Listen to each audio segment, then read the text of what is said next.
Shalom, everybody, and welcome to the rewind of the Rivkah journey. I'm Rabbi Shapira, and today's episode, I want you to learn this one Hebrew word. It's the word Elech.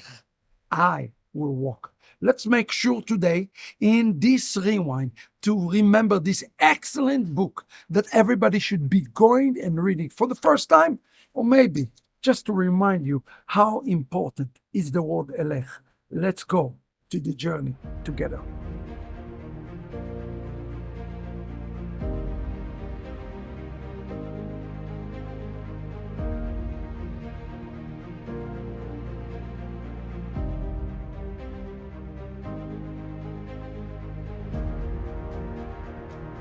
Shalom, everybody, and welcome to another episode of Decoding the Rivkah Remnant by going through the Rivkah journey.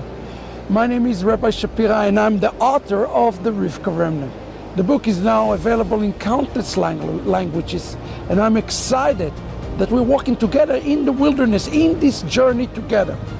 Now, in page 127, we read about the account of Rivkah. How was Rivkah successful in her journey to Yitzchak? Listen to what the Torah is telling us in Genesis chapter 24, verse 61.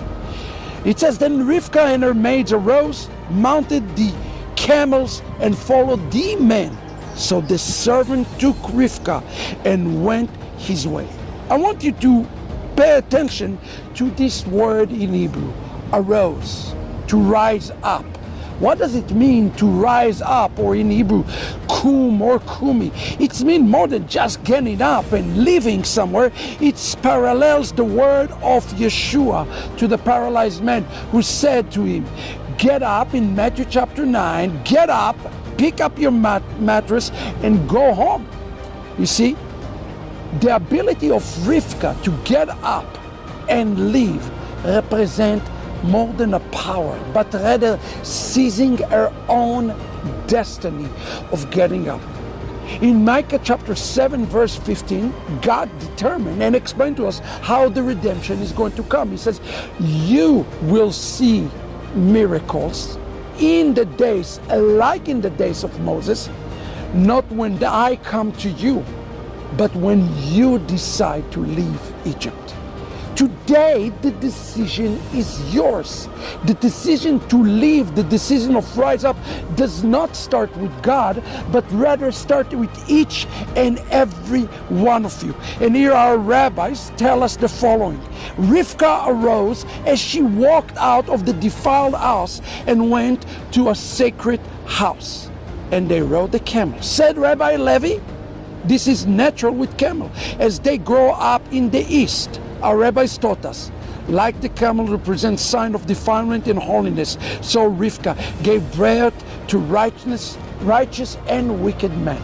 Friends, part of the journey, the Rivkah journey, is the ability to also being part of a tikkunim. Yes, you're not going to be perfect. Yes, Rivkah gave birth to both a righteous and a wicked man, but she kept on fighting for tikkunim, and tikkunim, part of this repair, part of the Rivkah journey is also looking at things that are broken in the world and say, I want to be part of the solution. So many people today look at the Messianic movement and say, wow, it is so messy. No, this is not the right attitude. Our attitude should be, if it is with the Messianic movement or with Christianity today, is to ask the question, what do we need to do to repair this movement, this war, to take or to seize control, to rise up, represent seizing the control, taking part of the redemptive process. We cannot just look upon God and says, well, God, you bring redemption to the world. No, we are part of redemption. And that's why it says in Isaiah chapter 60, Kumi ori ki ba'orach, arise and shine. You rising up, and then he says, your light will come. You see, God is meeting us in the middle. In Matthew chapter 25, we see a story of 5 virgins who ran out of oil. What can we learn from those 5 virgins? See, they stopped coming forward toward to the groom. If you want to take part of this Rivkah journey, beloved, you have to take the journey upon yourself and own it up. Just like it said in Micah 7:15.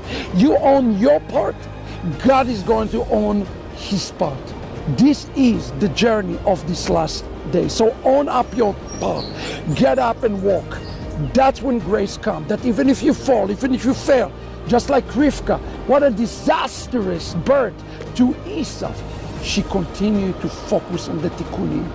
And that's what we should do today. Continue to focus on the repair of Christianity, repair of Messianic Judaism, and ultimately return and repair of the entire house of Israel.